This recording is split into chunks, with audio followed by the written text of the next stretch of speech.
Welcome back to the Couch's Perspective. I'm your host, JB, back live with another. Let me be me. This COVID-19 has went a little bit too far out here, man. Well, like I was saying, man, back to the Couch Perspective. I am your host, JB, back live with another content for y'all boys, man. And right about this time, I've been hearing a lot of reports out here in LSU, and I think it's ring time. Ring time. Y'all see them rings out there for the LSU Tigers. Congratulations to my squad. We out here doing numbers, man. But first, we want to dive into something else in college football. We have a lot of reports of Shedeur Sanders, Deion Sanders' son. He has finally made a commit to a college, 2021 recruiting class. Shedeur Sanders has chosen FAU. You see how I pause? FAU, Florida Atlantic University. All the hype surrounding this kid, all the top schools trying to go after this kid, and he chose FAU. Okay. And on his YouTube, he made a statement that with everything going on now, he want to go to a black coach. Okay, that's good. That's good. Willie Taggart is the coach. Willie Taggart has been long-term friends with Deion Sanders as well. He coached at Florida State, where he bombed out at Florida State, and they had a terrible season that year. And I'm not gonna put it all on Willie Taggart. There's a lot of things that went into that, but FAU. Number 2. Where you going, man? If y'all look at YouTube a lot, y'all know what I'm talking about when I do that. So he went to FAU. Okay. That's a Deion Sanders kid. He's a pro-style quarterback. He's about 6'2", 189 pounds. He played fairly good in his junior year. He had 47 touchdowns, 9 interceptions, and he played for Christian Trinity.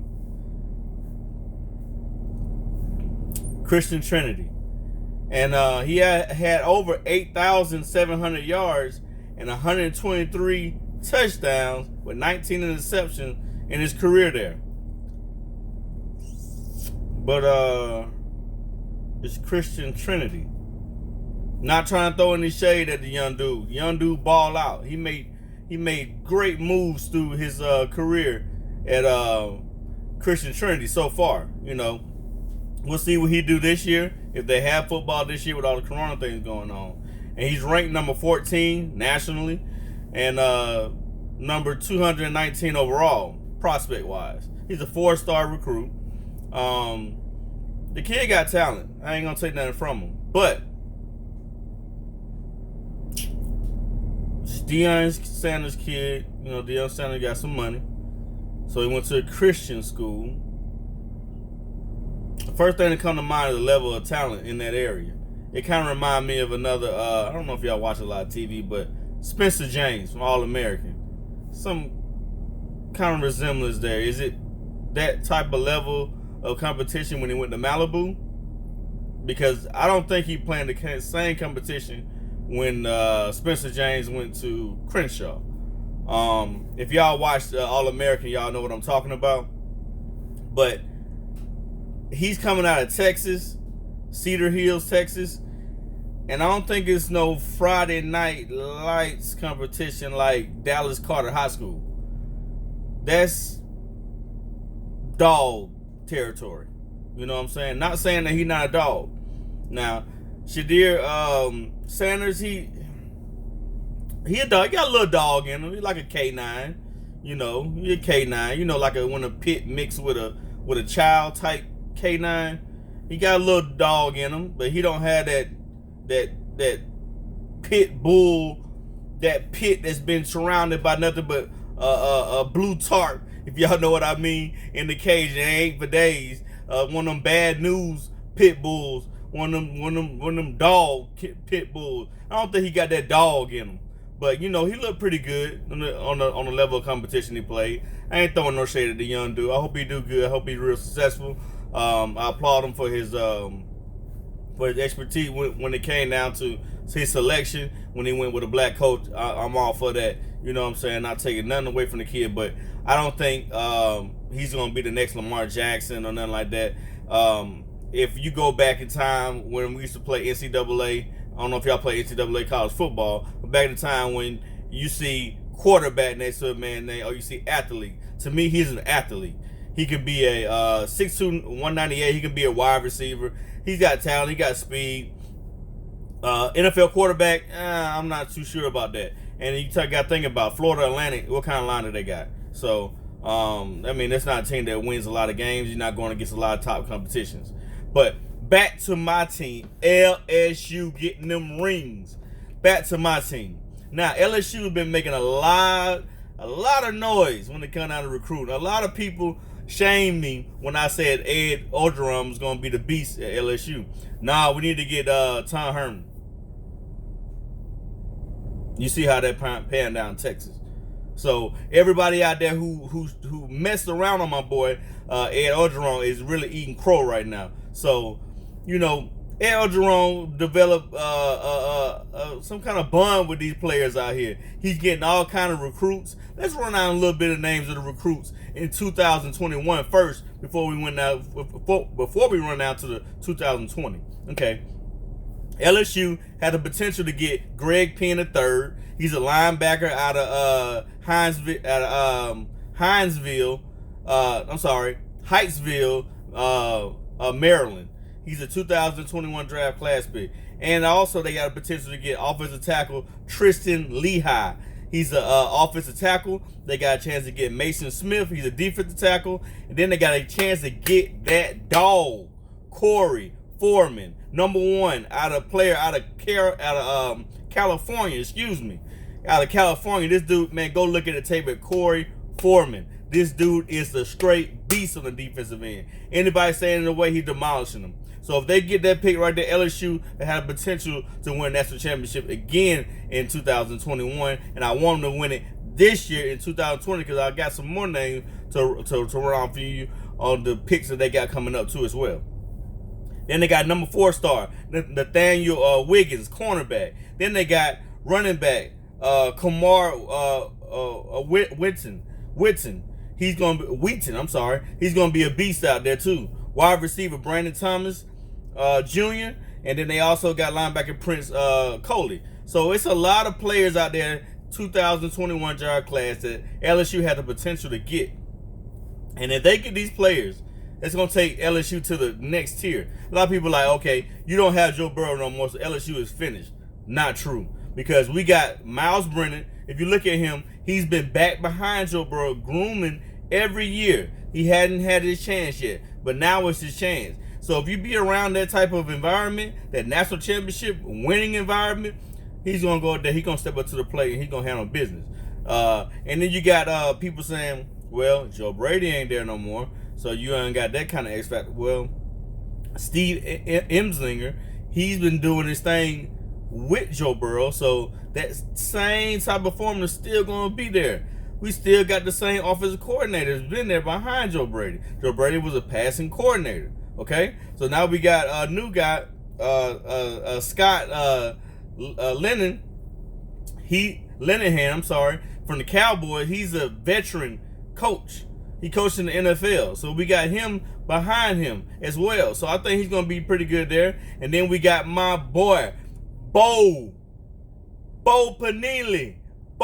Big Bo, coming down for the coaching this defense, putting these boys in that 4-3 and letting them pin their ears back and rush the quarterback. So we got a squad, man. People don't sleep on LSU this year. Trust me. LSU can win another national championship. Now let's go to the picks that LSU got in 2020. These class guys, I mean, you gotta tell you about your boy Ed Orgeron. He don't play no games, man. This guy's getting talent everywhere. And he's just not getting it in LSU. He's getting it in every city, Florida, Alabama, Texas, California, you name it, he's getting the talents from everywhere. So let's run down the pick. And even Georgia. Then the first pick I got that the Falcon got that I like. This dude been working in the offseason when the coronavirus pandemic is going on. He's out here running heels. He out here getting in shape. He out here ain't missing a play. And that's my boy, 5-star recruit, Eric Gilbert, tight end, 6'5", 253 from Georgia.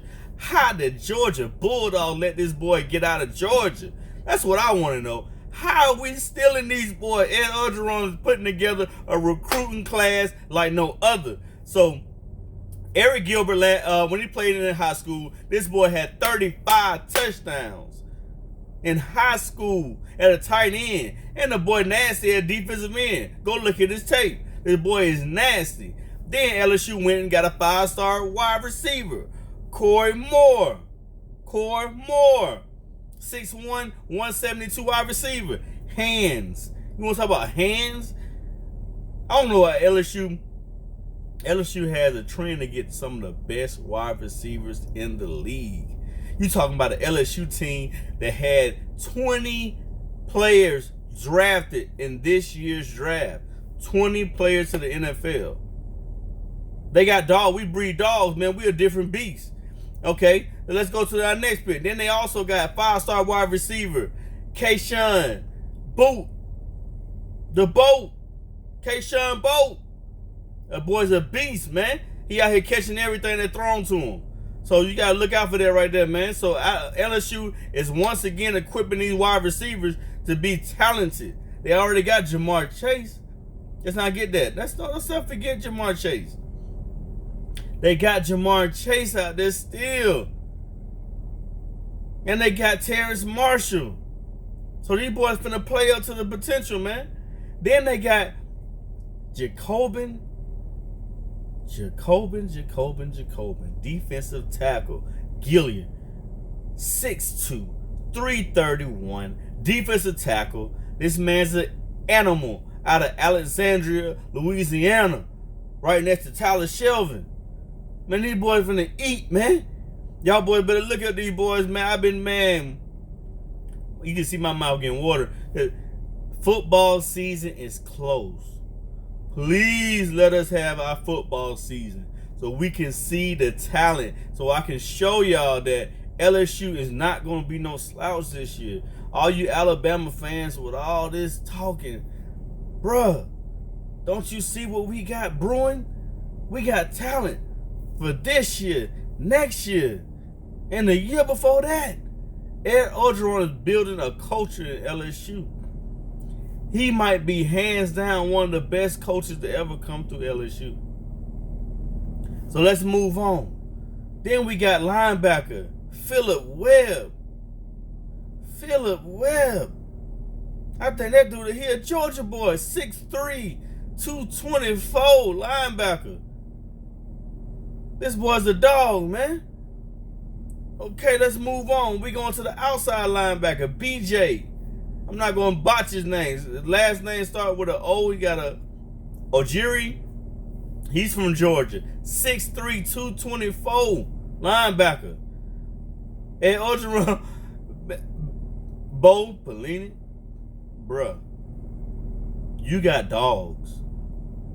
You got to put these boys in positions to win because you got a team, you got a defense that is nasty this year. Let's move on. You got linebacker Josh White out of Texas. 6'1", 213. We stole him from Texas. The Texas game mess with us. Texas already know. When they play us again, it's a wrap. Okay? We locked down Texas. We own Texas. Alright? Then we got Jabir Cox from North Dakota State. This dude is 6'3", 233. Man is everywhere on the ball. Everywhere. If you throw the ball near this man, it's in his hands. That's the kind of athletic talent he got. The man was a dog at North Dakota State.